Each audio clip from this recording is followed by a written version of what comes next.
hari ini kita pendampingan individu yang keempat. Ada 3 agenda. Nanti kita akan ngobrol, diskusi tentang praktek kucing yang telah Bu Andi laksanakan.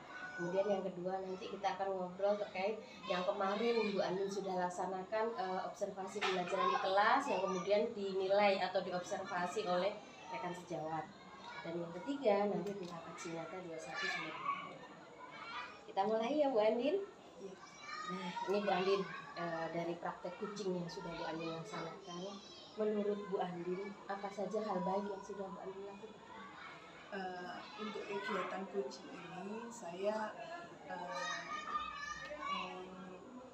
mengajak rekan guru saya untuk menyelesaikan masalah, di mana masalah tersebut itu terdapat di kelas 5.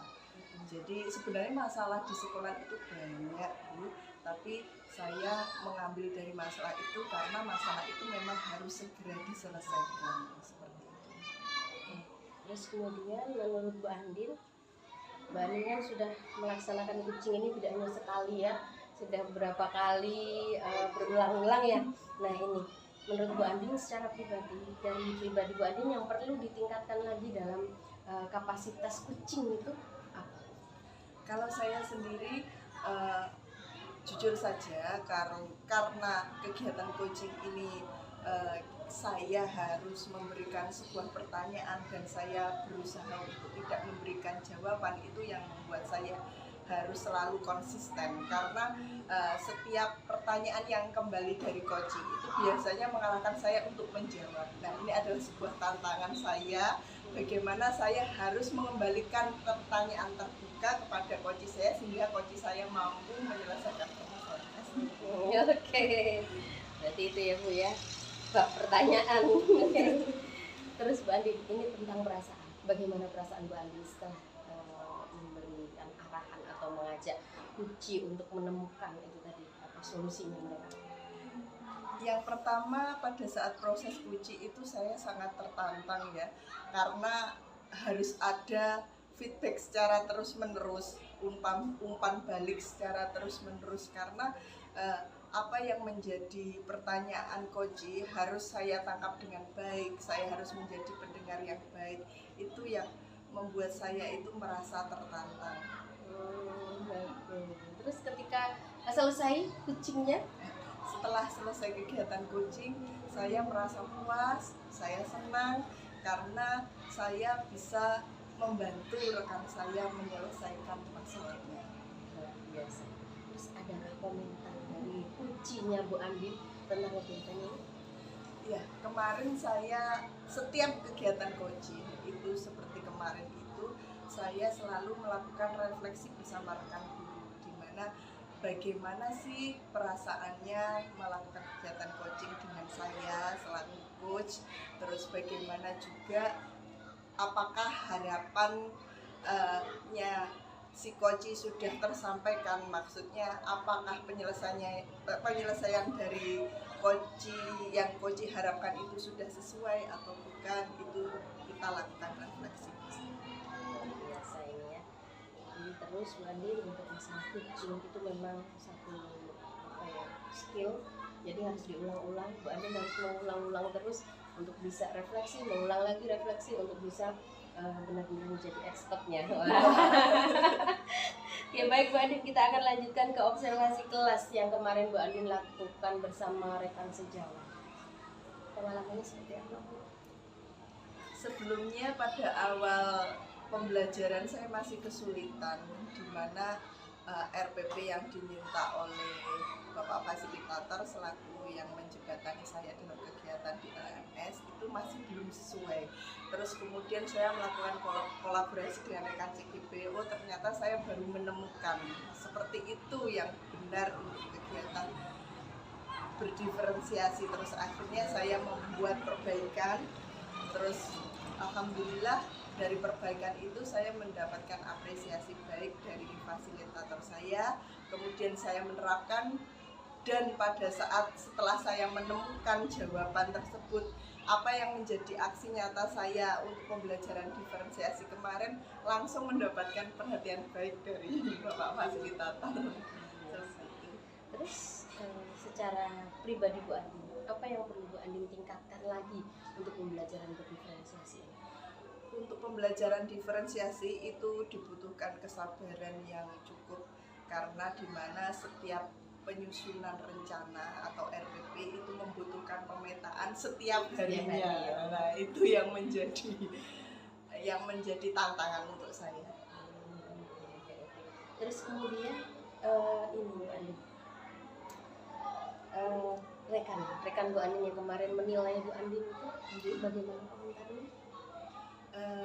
Rekan saya kemarin itu baru mengetahui, oh seperti ini ya pembelajaran diferensiasi. Ternyata tidak semua anak mendapatkan tugas yang sama. Mereka mendapatkan tugas sesuai dengan kebutuhan mereka masing-masing dalam bentuk kelompok-kelompok. Itu yang membuat rekan saya merasa menambah pengetahuannya dalam pembelajaran yang berpihak pada mereka. Apakah sudah ada komentar terkait Bu Andin, nanti saya pengen ikut deh, atau mungkin masih merekam saja? Untuk saat ini masih mengamati. Selanjutnya kalau ada pertanyaan mungkin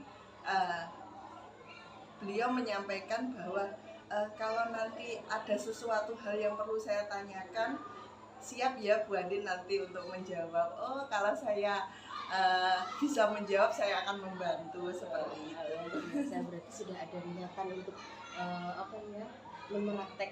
mempraktekkan itu di kelasnya. Sepertinya begitu ya Bu? Kelihatannya tertarik.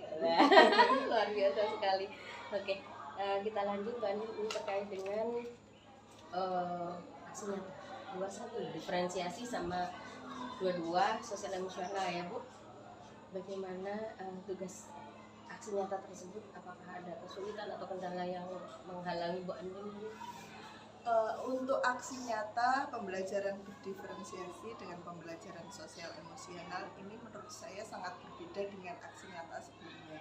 Kalau aksi nyata sebelumnya saya lebih cenderung untuk melakukan itu kegiatan dalam bentuk rekaman video, tapi kegiatan tersebut itu dilakukan secara langsung.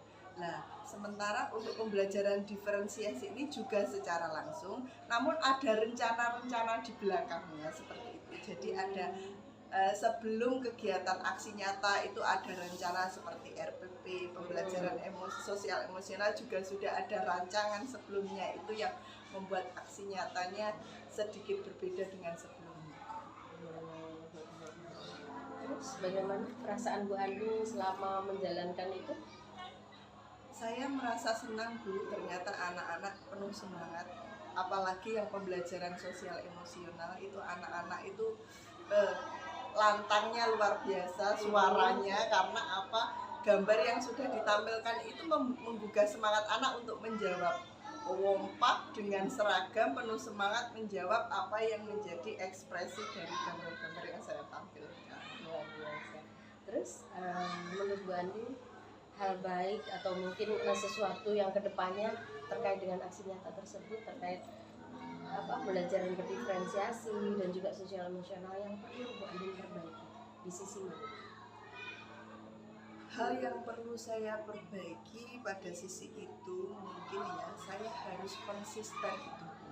Karena pembelajaran ini seharusnya bisa saya sisipkan untuk setiap harinya. Nah, ini yang menjadi tantangan untuk saya, yang perlu saya perbaiki. Terkadang karena benturan waktu yang sangat mepet, sehingga mungkin pembelajaran sosial emosionalnya belum masuk seperti itu. Nah, ini yang membuat saya harus memperbaiki lagi, sehingga pembelajaran setiap harinya anak-anak bisa mengelola emosi dan juga bisa memenuhi kebutuhan belajarnya sesuai dengan kebutuhannya masing-masing.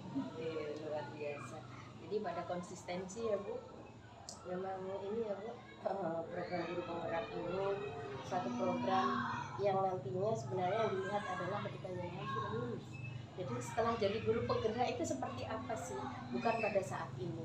Jadi tentu konsistensi ini sangat penting sekali untuk melanjutkan sampai setelah lulus masih diterapkan. Harapannya kan ke arah situ. Jadi hal-hal baik yang sudah Bu Andin lakukan selama mengikuti pendidikan ini akan terus berlanjut sampai nanti benar-benar menjadi guru penggerak. Baik Bu Andi, terima kasih sekali sudah Sama-sama. berbagi praktik baiknya. Terus semangat, kita sudah hampir mendekati garis finish. Jadi tetap kasih, semangat, Bunda, ini selama terus sudah mendampingi saya dengan sangat luar biasa. Ya, sampai jumpa, kita akan ketemu di lokasi.